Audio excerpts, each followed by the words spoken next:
Okay, so now that we have the unit unboxed, let's go through the setup of the Puritan Bennett 560 ventilator. I'm going to first start in the back of the unit and show you some things on the back here. So on the back of the ventilator, there is the on-off switch right here. There is the battery cover right here. There's the AC power plug-in right here.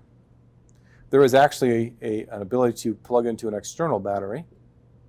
Then there is some connections for a PC, and there's also USB ports for additional information about the patient. There is also a plug-in for a nurse call or an alarm, a remote alarm, and then there is also an O2 connector.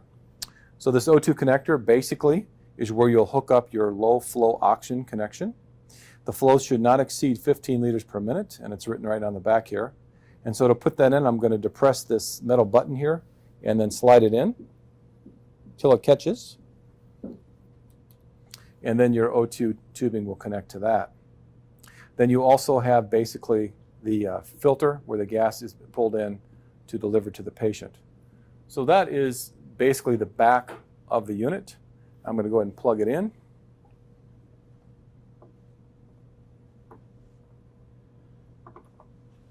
And then we'll turn the unit around and we'll look at the front part of the unit. All right, so now we're in the front of the unit and we're going to attach the components for the front part of the circuit.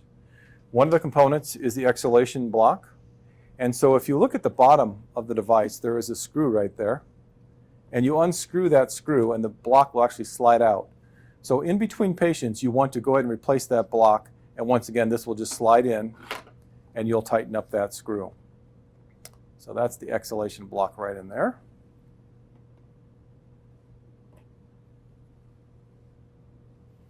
Then you also have a connection to that exhalation block, and this is your pilot for the exhalation valve. So I'm going to plug that into the side, and I'll just pull that around.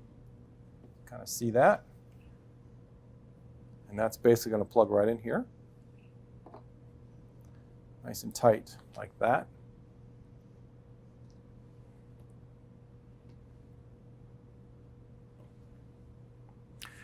Now the end of that is it's diameter indexed, and so right in here, I'm going to plug that right into this connection for the exhalation pilot valve.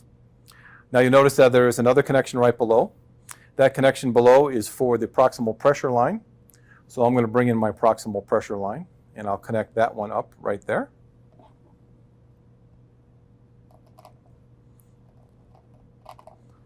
Okay. Over here we have the oxygen sensor, the optional oxygen sensor. So I'm going to go ahead and take that, and I'm going to connect that. And it has a little bit of an arrow on the end of it, which should be at the 12 o'clock position. So I'll just kind of push that in. It connects like that. So at this point, I'm going to go ahead and put my filter on. So I have an inspiratory filter here. And then I also have one on the exhalation side.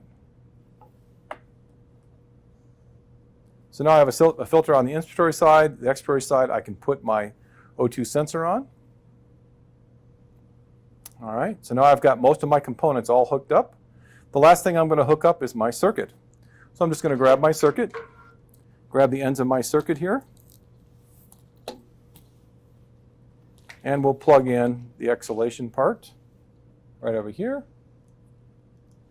and then we'll plug in the inspiratory part. Now depending on the circuit that you're using, you will determine if you want to put water traps in. Without any heated wires, of course, you'd like to have some water traps in the circuit. So now we have the whole system set up. You can kind of see the water trap here, and we have our exterior lines, and I have a test lung on the circuit as well. So at this point, we have all our circuitry hooked up. So I also want to mention that there are little ports on both sides that you want to make sure that you don't block as well. Okay, so now that we've covered the back of the machine, let's look at the front of the machine. To help aid in that, I'm going to go ahead and turn the unit on.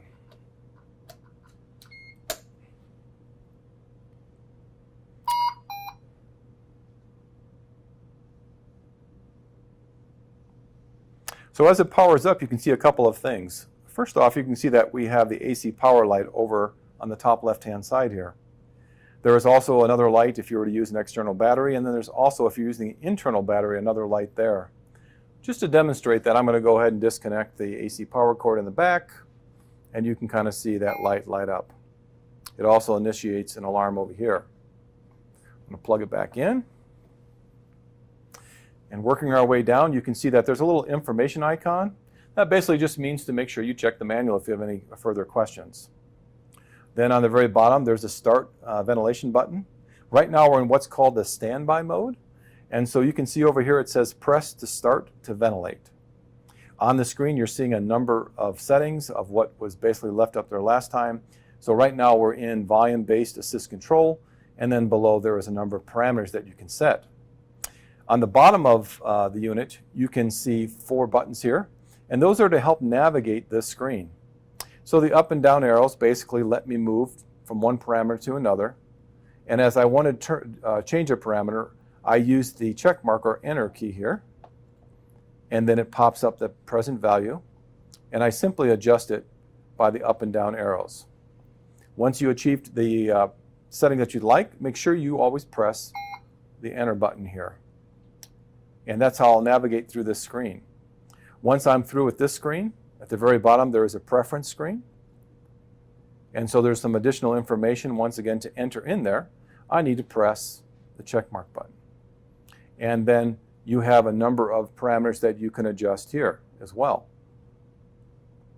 So the backlight, the contrast, the alarm volume, a number of different parameters. To go back to the initial screen we were on, I'll go down and press the enter key. Otherwise it defaults back after a little period of time. And then on the right hand side, this is your alarm control. And so you can silence alarms. You'll see have visual indicators of alarms. There are medium and high priority alarms only. You cannot pre-silence alarms, but this is where you will control your alarms. So that concludes the control panel and the display of the Puritan Bennett 560 ventilator.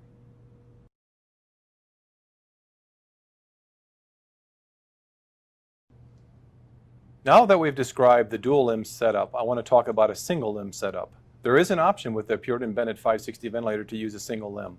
You can see in the image here that you can use just a single limb circuit. Basically, you will have similar setups for the exhalation valve control.